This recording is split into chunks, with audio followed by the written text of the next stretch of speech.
Okay, hello everyone, and welcome to our panel discussion for today. It's about mastering the art of email. We have a panel of experts on the topic, so I will just leave it to them. Good morning, everyone. I think it's still morning. Has everyone had their coffees? Feeling caffeinated? Got a really good panel here. Some amazing experience. I'm not going to add up the years. I think it's more than a century in email sat up here and ready to answer any questions if we have time. But there is so much that I'd like the folks to share. We'll probably be going very, very quickly between everyone. I would like people to take the opportunity to introduce themselves properly. Start with Mr. Tom Mayers from Kumo MTA, another open source application. My name is Tom Mayers. I'm from Kumo MTA. I'm one of the co-founders of Kumo MTA. I've been around the industry for about 20 years, and I am looking forward to discussing all things email and deliverability with you. Yves-Marie. Hello, my name is Yves-Marie de Porchevel. I'm the only non-English native speaker here, so sorry for that.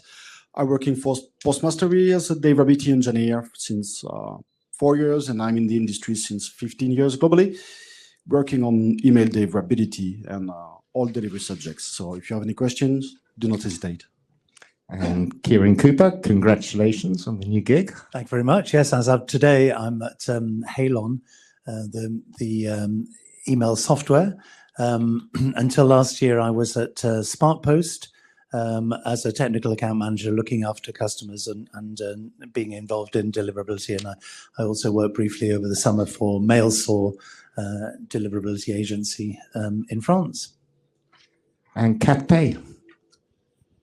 Hi, yeah, I'm Kath. I wear two hats. I am the co-founder of Holistic Email Academy, plus also the CEO of Holistic Email Marketing, which is a boutique consultancy.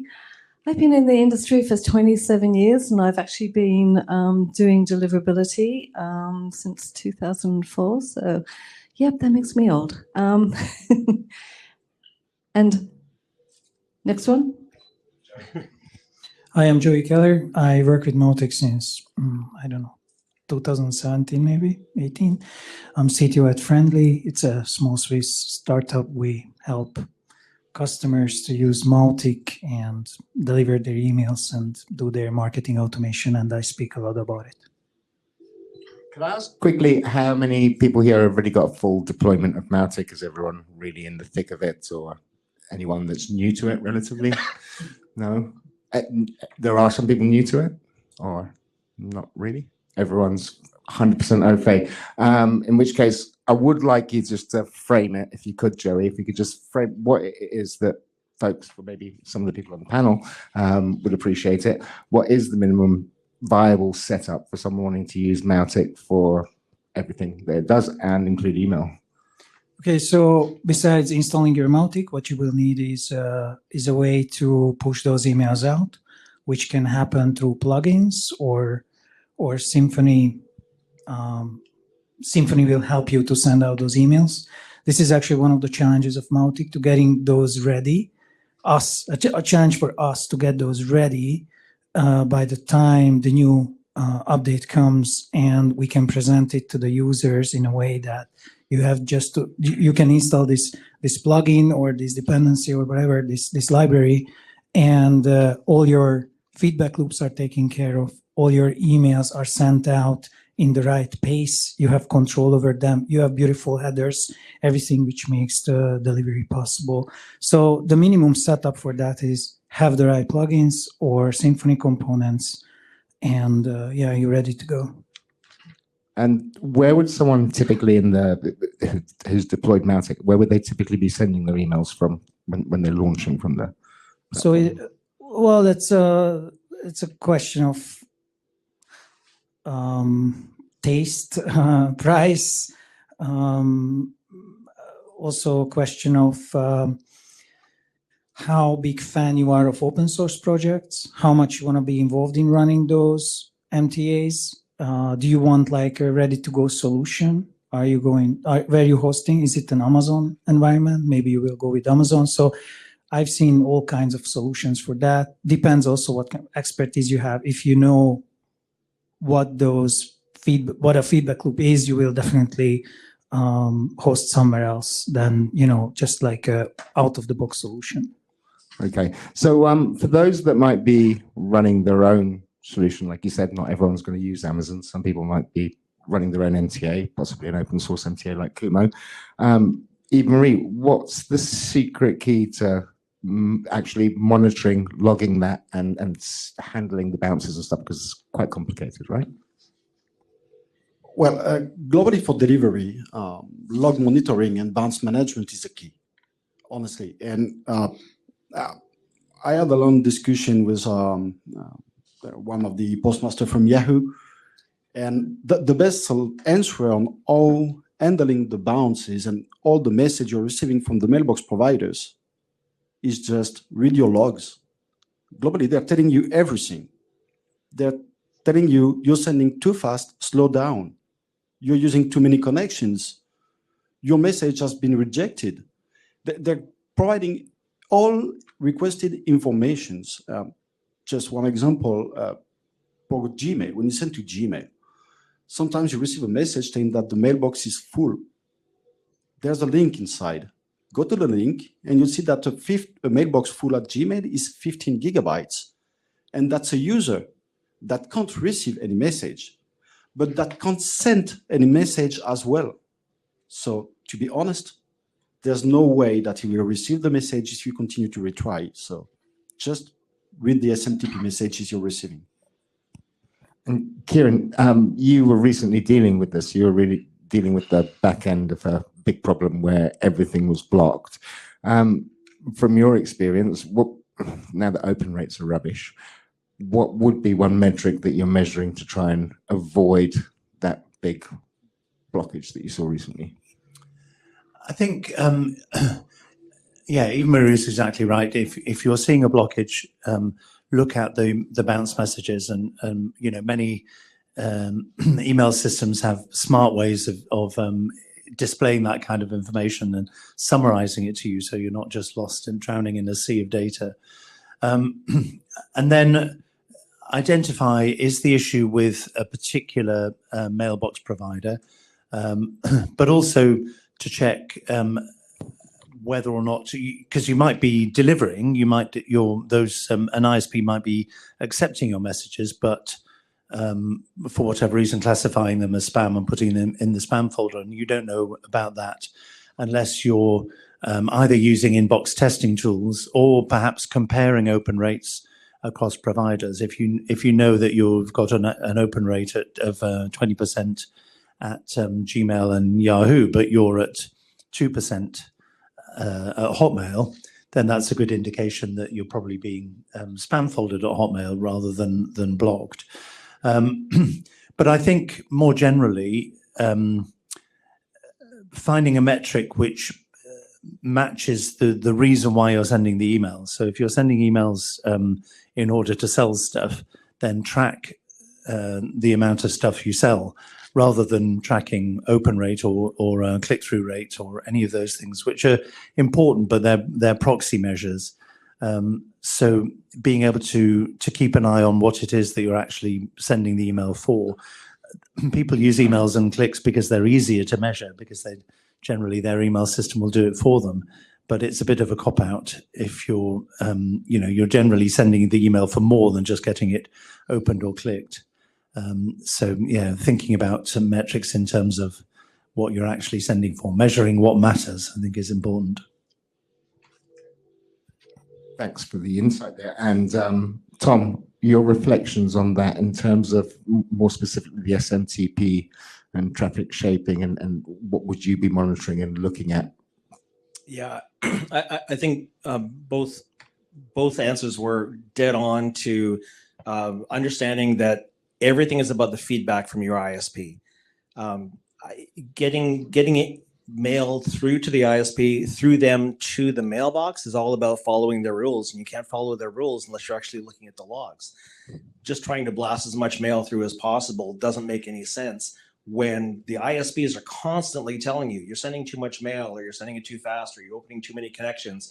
If you read those and understand them and adjust accordingly, you'll get more mail through, possibly by sending slower. And I know that sounds backwards to a lot of people, but quite often sending less mail and higher quality mail will actually get you a much better result. And the ISP is telling you constantly what those are. You just have to read the information and actually adjust to it. Thank you. And trying to segue more into the marketing side of things rather than keeping everything super geeky and super technical. There's stuff that you can do in marketing that would improve deliverability, correct? Okay. I'd love to have your take on what you do in terms of segmentation or campaigns or creative that you think positively impacts that inbox placement and deliverability. Yes, not only am I the only female here, but I'm the marketing voice. So marketing-wise, and as far as segmentation goes, one of the best things that you can be doing if you do have a problem is to be using what I call the halo sending strategy. Now, we had a client and they had zero deliverability to Gmail, and they weren't very good with Outlook as well. And within about 10 weeks, we got them up to 99% deliverability. But that was not just using the halo sending strategy, which I'll explain in a minute, but it was also a combination of checking all of the infrastructure, making sure that the list is clean. We also stopped mailing for a long period to the inactives as well, because that is all part of the strategy. But essentially the halo sending strategy is where you just break your database into segments on recency. So you email those that are most recently opened. I know that it's only a proxy, but also the ISPs and the email inboxes, they actually look at that, right? The providers, that is. So you do that, and then what happens is that immediately afterwards you then do the next batch. So it could be the first, maybe 0 to 30 days. And then it could be 31 days to 60 days opens, and so on and so on. And then you keep on going further and further.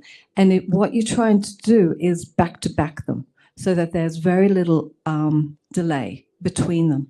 And the end result is that the ISP sees it as one continual campaign, but they see that you get really high opens, you get high engagement, and from their perspective, it's a successful campaign. So then they just let the rest through. And this is an absolute gem. It works every time. It's a little bit of a pain sometimes, depends on how you set it up. So that's one of the things that you can do. Yeah.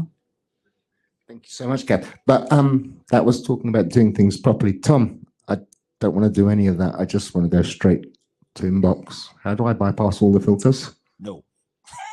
No. No. Yeah, that's actually a question we get quite often. People will tell us that our sending provider isn't letting us get through, or they're sending it all to spam, or no, they're blocking us and they're not letting us send enough. How can you install Kumo MTA and just make it go faster so that we can bypass everything at the ISP? You can't. You don't even try. The whole point of the ISP is to protect the inbox user. Their customer is the inbox user, and they have protections in place to keep them happy because that's where their money is. They really don't care whether your mail goes through or not. So the best thing you can do is watch for that feedback and act on those accordingly. When the ISP tells you you're sending too much mail, you need to slow down. There is no magic key to get around that and send more mail faster. They're the gatekeeper. You have to follow their rules. Okay, well, that's sad to hear. We'll have to do things properly. In which case, Yves-Marie, one concrete, realistic deliverability optimization that could be implemented, something that you've done before that showed fast results. That's, as I said, just applying what has been said in the bounce message.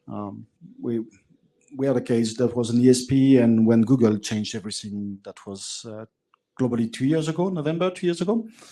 And they changed all the bounce messages, and they were differing message based on the SPF domain and DKIM domain. And what is great, that was an ESP. So he was running his own NTA, because when you're using some SaaS or SMTP solution, You got the classic setup. You can do whatever you want. And here we were able to just apply what Google asked for. We stopped the campaign because that's related to the campaign. So we stopped the campaign for 10 minutes. And then we start again. And we were having in a single day, like it was going up to 7 million of different messages. And at the end, in like 48 hours, we went back to something around 15,000. So who was that with? Which vendor? Which mailbox provider are you talking about? Which Gmail. It was Gmail. So Wow. moving from several millions of different per day to 15,000. Yeah. And well, it has no value now, the reputation with Gmail, but at that time, people were looking at that, and the reputation has changed in a week, coming from medium to high for both IPs and domains. Okay. So it had a huge impact just by applying what the mailbox providers want. Okay. Because you recently, Kieran, you had to work with a client that had got themselves completely blocked pretty much everywhere. Well, they weren't inboxing; they were delivering mostly. But I think that's a scenario that lots of people find. It was a B2B customer, and this was when I was a consultant at MailStore. I think it is always worth going back to first principles, and not just first technical principles, but the main deliverability principle, which is to send stuff that people want to people who want it. So we made sure to set them up in a good technical way. We actually started using a new subdomain of their main domain, because that enabled us to start with more or less a clean sheet. So making sure that that was set up with all the right authentication, and warming up, they had enough volume to justify a dedicated IP address on the system they were using. So whilst there's nothing wrong with shared IP addresses per se, you are obviously sharing the reputation with other people. So if you have enough volume to sustain a dedicated IP, I think there's always good reason for considering that. So they moved to a dedicated IP, but also thought about pretty much the same sorts of things that Kath was talking about. Make sure that they started off with the recipients that they knew were engaged, either because they had been engaged in previous email campaigns, or they were a particular type of customer that they knew would open the emails. And so reduce the volume, send to those people, and then gradually build up from that. Because as Kath was saying, if you can establish a reputation, the filters are on your side. They want to get the mail that their recipients want to see. They don't want to be turning mail away that the recipients really want. But in order to do that, they have to their machine learning systems have to work out that that's what's happening, and they work that out by the people who do get the message engaging with the message, because they then feel that everyone else who receives it is likely to want to engage with it. So it was that kind of step by step and going back to basics. It's hard because, of course, they were moving from sending lots of mail to sending a small amount of mail. But it's always, if you're in that situation, it's better to take several steps backwards and build up again. And that got them to the point where they were inboxing 100%. Got you. And Kath, you'd have slightly different approaches to just purely technical ones as well, in terms of getting people inboxing more frequently and more often. What kind of timing or content changes or other things could a marketing focused person approach? How would they approach this? Thanks, Andrew. Yes, so I'm just going to do something which is really, really simple. To me, very obvious, but it seems to be intuitive to everyone else. And that is, your subject line is absolutely so crucial, right? We understand that from the consumer's perspective. But we have all been very much trained to go with the short subject line. And the short, by nature, is meaning that the content in your subject line is going to be generic. Now, this actually works for deliverability, but it doesn't work for conversions. So generally speaking, I would advise my clients, if they want to increase conversions and they've got good deliverability, go for more specific yet longer subject lines, because the length of the subject line usually indicates if it's longer, it's going to be more specific. And you are targeting the audience that you want to convert, right? You're going to have lower open rates. So if you are doing this approach, yet you have a deliverability problem, you have to change. You have to start shortening and going more generic, because it's going to appeal to more people. And more people means more opens, means more engagement, means that the ISPs are going to see that you have got more engagement, and therefore you've got better content, right? But you're going to lose out on conversions. So it's a great test to do. See if it holds true for yourselves. See if the shorter and versus the longer, or the generic versus the specific, is the way to go. And then just remember, if you're doing it as a constant for conversions, for increasing conversions, because you are targeting those that want to get your, the product, the download, the join the event, whatever, then you need to swap it over if you have a deliverability problem. And that's simply because how it works is just think about it. If you've got a very generic subject line, people read into it what they want to see. And then when they get to the body and they go, oh, that's not what I thought it was, right? So that's where the conversions fall off. But as far as deliverability goes, it is one tactic you can do. Thank you so much, Kath. Joey, taking it back to Mautic itself, we've heard that you need to send mail to your most active and your most engaged, and all of this for repairing. But Mautic allows you to do an awful lot of clever stuff in terms of automations and the like, which we also know that those triggered messages are also engaged with a lot higher if they're deployed early. And in terms of that, what kind of triggered content and what kind of early deployments of automations do you recommend with a Mautic setup? And what's the kind of returns or the KPIs that justify you saying approach that first?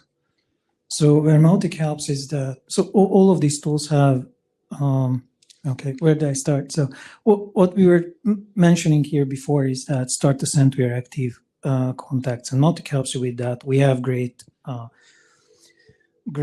segment filters, so you can filter out who is active. But when you use simple filters, it's not going to help you really identify the active ones, because what you're doing, it especially for long senders, you are distilling a spirit of very condensed bots. So if you're sending very, very long time, what's going to happen is that it always, the people who open the emails, they will be always in there. Also, the bots who are opening the emails will be in this segment. So at the end, with time, it's possible that you end up with the super openers, which turned out to be 90% bots. So how can you be sure that not only email opens are the ones or clicks what you are watching for?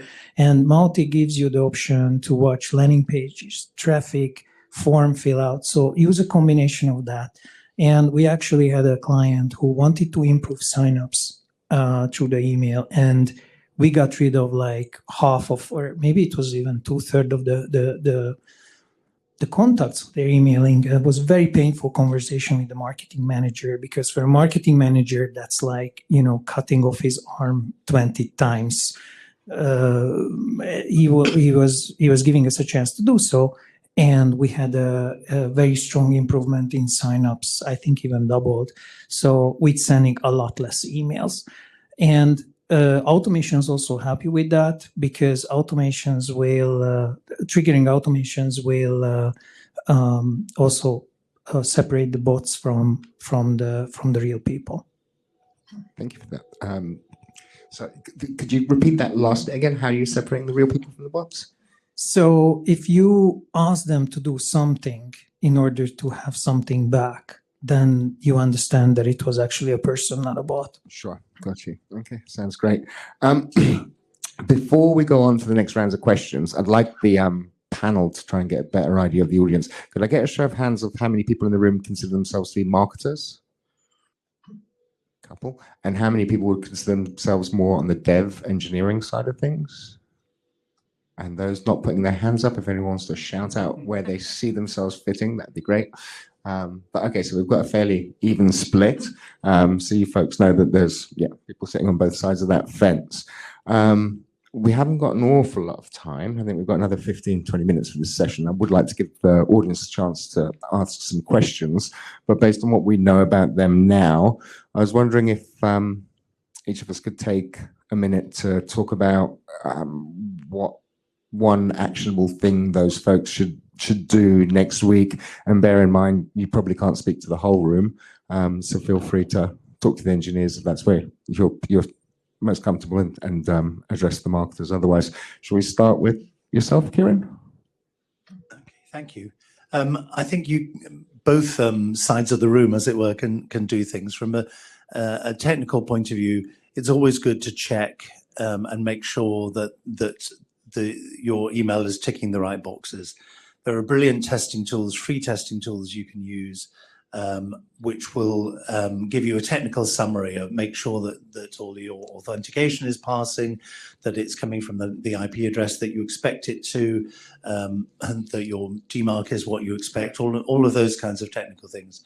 But from a marketing point of view, it's also just, I think too many marketers somehow separate their brains when they walk into the office.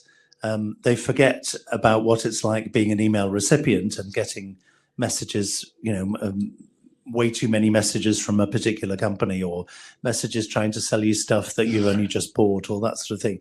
We sort of forget about that when we start planning our own marketing strategies, trying to put yourself in the shoes of your recipients and think, well, actually, what is it that people want? How can I send messages that are going to stand a better chance of engagement because they're more likely to be what the recipients want, and ultimately those two things together will improve your deliverability.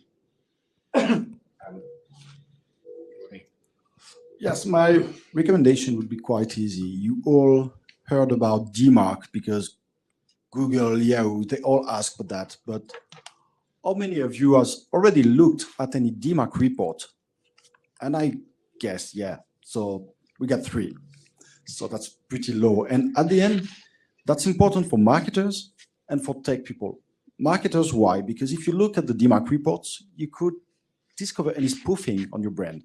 Someone trying to send with your domain, you will see authentication issues, message rejected, but that could provide an ID and a real reason to protect your brand and your domain with DMARC, because this could impact your reputation.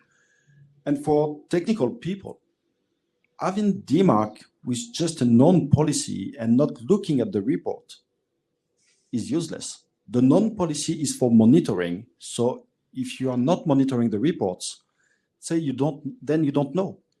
You don't see. And if you see that there is no issue, because when you speak with someone all the time, that issues are coming from the mailbox providers and not from the senders. That's classic. And you can discover some authentication issues, fix them, and being able to reinforce your DMARC policy to quarantine or even reject. And that's a good thing to do and pretty easy. If I could get a quick show of hands, is everyone in the room comfortable with what DMARC is? Does everyone know the terminology, or anyone need us to go back over that for them? No? Okay, fairly confident. Great. And Tom. I think if you're not paying careful attention to the logs, and I mean all the logs, not just the deliveries and the bounces, you need to start doing that now. You need to block off time to actually review those things and take action on those. And if you're not taking immediate action, you should figure out how to do that. That's something that we do, that a lot of systems will actually do, take shaping action immediately as soon as the log comes in. We talk to so many people that will only look at how many got delivered and how many got bounced. But the transfails, the delivery, the deferrals have really key information that can be more valuable than both of those. So if you're not taking action on the deferrals and immediate action to shape your mail right away, then you're missing out on an opportunity to improve your mail delivery.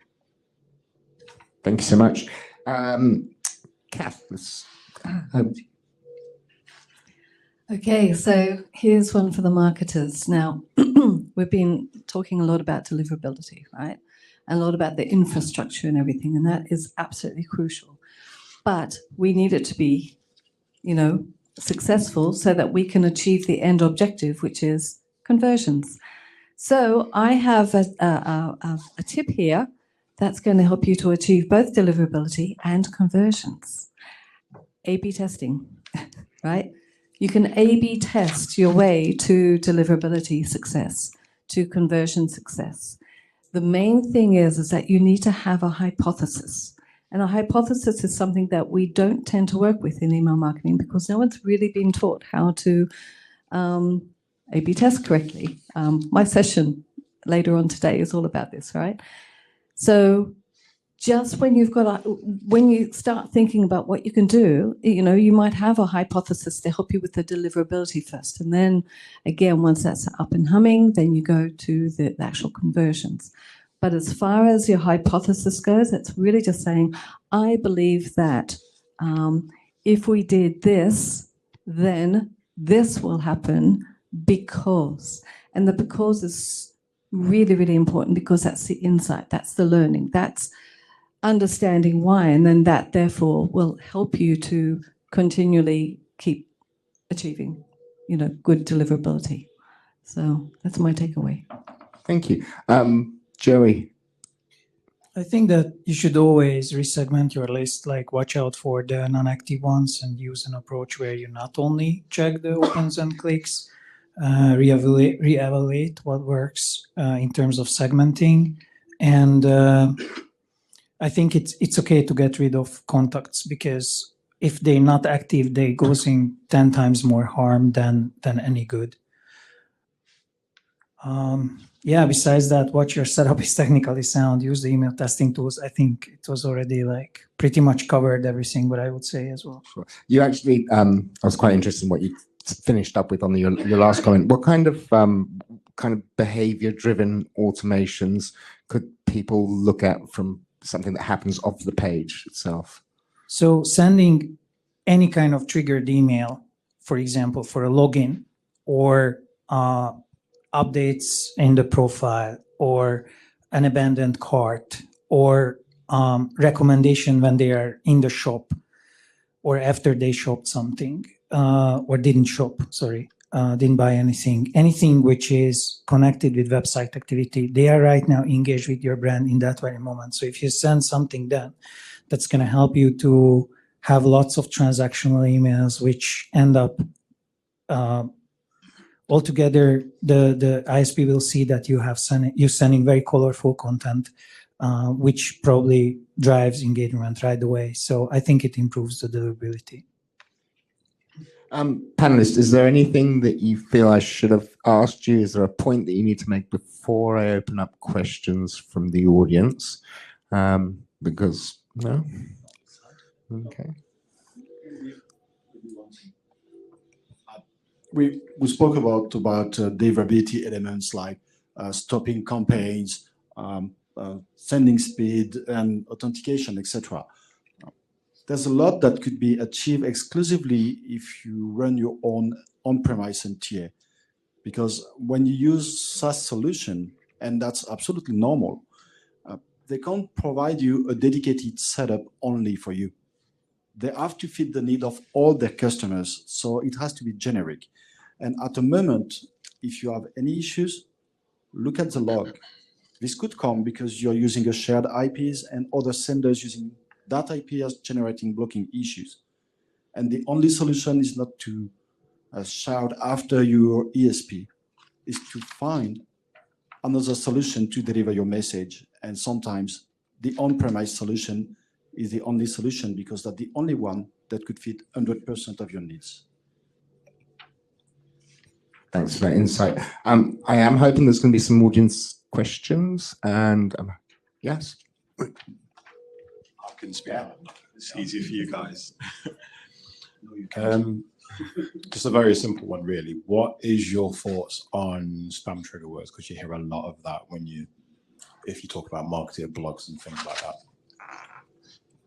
that. Who wants to hit this one first?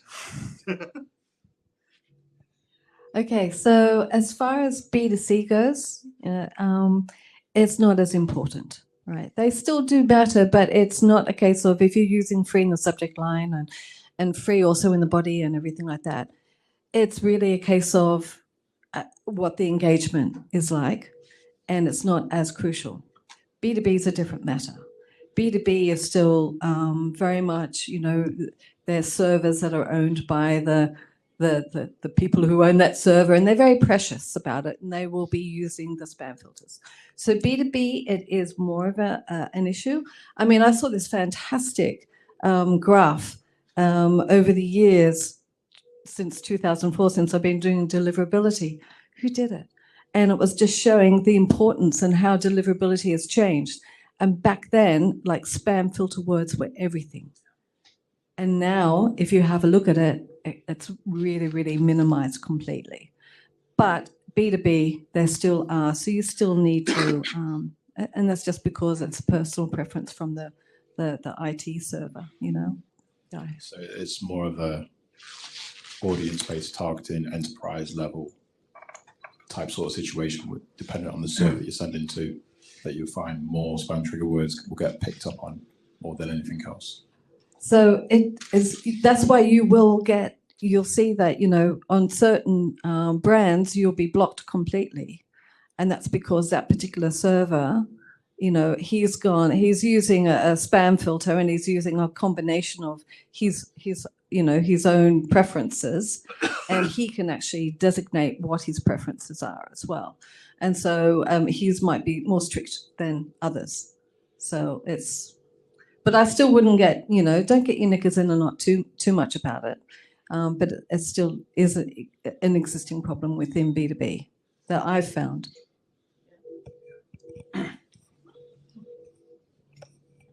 Yeah, I'll agree with that. As somebody that set up a lot of SendMail implementations like decades ago, that was everything was spam words. That's the only way you could trigger on things to block mail. And that is still, amazingly enough, in the B2B world, that is still how a lot of that filtering happens. But if you're sending through ISPs, if you're sending to any of the big ISPs, they don't care anymore. It's not even a factor. What they look at is audience response, right? The filters really don't even matter. Their filter is their customer response. So they go entirely on how many people marked you as spam, how many people actually engaged with you, how many people put you directly in the junk folder but didn't mark you as spam, right? That's more important. In fact, that's exclusively how they track. Their formulas are all different, but they don't even care about spam words anymore.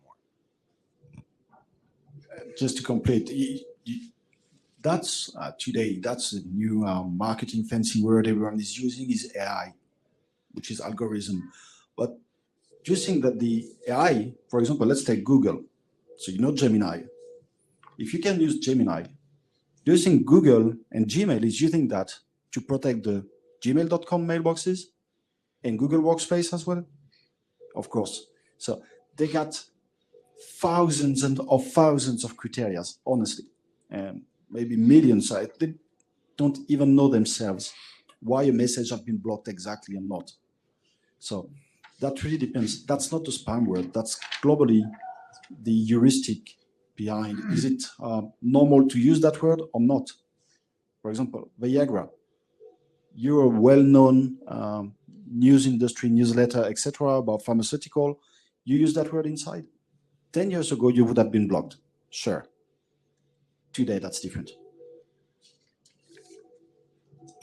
Thank you, Marie. So, less of a problem, but still a bit of an issue. So we've got time for maybe one more question. Has anyone got any questions they'd like to ask the audience?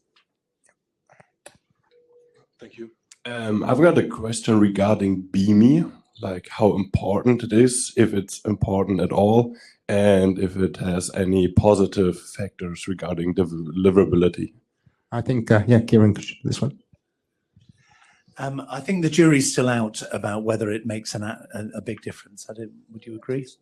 But it was primarily designed by the people behind DMARC, who were finding that all their warnings and suggestions about how DMARC was going to be good from a security point of view were being ignored by marketers. So they thought, what can we do to make marketers interested in authentication? BIMI was invented to do that. So if setting BIMI up makes you DMARC compliant and makes you look at your DMARC reports and makes you get to P equals reject, then BIMI is a great thing. And I don't think whether or not it increases your inbox engagement is really the factor. Sorry, just quickly. Recently, we discussed with someone, I don't remember, don't know if it was in France or any other exhibition. And surprisingly, that was the first time I was seeing any analysis about BIMI and opening rates and engagement. And that was positive. And to be extremely honest, for years, I was telling everyone that was absolutely marketing, exclusively marketing, and that was useful only for banks and insurances, just really to protect their brands and to reinforce security for the customers. But it seems to work. Is there anyone wondering what BIMI is? What the hell are we all talking about? Or is everyone fairly confident? So we asked about DMARC earlier, and that's an authentication methodology. And BIMI is a fancy piece of icing on the cake that you can put on top afterwards. If you have a trademark that's registered, you're able to get a BIMI certificate, and then that means your logo will display in certain mailbox providers alongside your message. So when you open up Gmail and what have you. But I think, Kath, you've got a fair bit of experience with this, haven't you? Yeah, just from the consumer's perspective, right? So what it does is it allows you to put your logo in so that they can look at your email and understand and feel, okay, I can open this, I trust this. It's who they say they are. Think of it like in social media, it's like the blue ticks. You know, you have been authenticated as being who you say you are, if you're a public figure and all the rest of it. And trust nowadays, in this crazy world of everyone's, you know, an influencer, everyone's spoofing and phishing and all that sort of stuff, is actually super, super important. And so whilst at the moment it's not a big issue, and you're going to see that there's more and more coming in your inbox, over time they'll get a tipping point where if you don't do it, you'll be the only one that's not. And then they'll start being suspicious, you know? So it's kind of like, just keep that in mind, that in the future it's probably going to be more of a given than not. At the moment, it's extremely expensive. Very, very quick question, because I'm going to have to wrap up. This might be an interesting one. So in January 26, Google will stop POP external mailboxes and switch to IMAP. Will that influence the delivery from your point of view? I have no idea. Honestly, I don't know if it has an influence on delivery. I don't know. I think so many people already use IMAP. That's the default on mobile phones. I think the number of people using POP to read their Gmail account is tiny anyway. So I don't think it's going to have any issue. To be honest, in terms of deliverability, absolutely nothing. That's related to the user and always connecting to his mailbox to retrieve his messages on his phone, on his computer, on his tablet, etc. So deliverability, nothing. So I do want to end up on time. So huge thanks. But these folks are all around all day. So I know there's some more questions that people wanted to ask. You can find them. They've all got a stand. They've all got. They're all in through the where we get the coffees and teas and stuff. But I would like to say huge thanks to Tom, Eve-Marie, Kieran, Kath, and Joey. Give them a round of applause and thank them for their time. Appreciate it.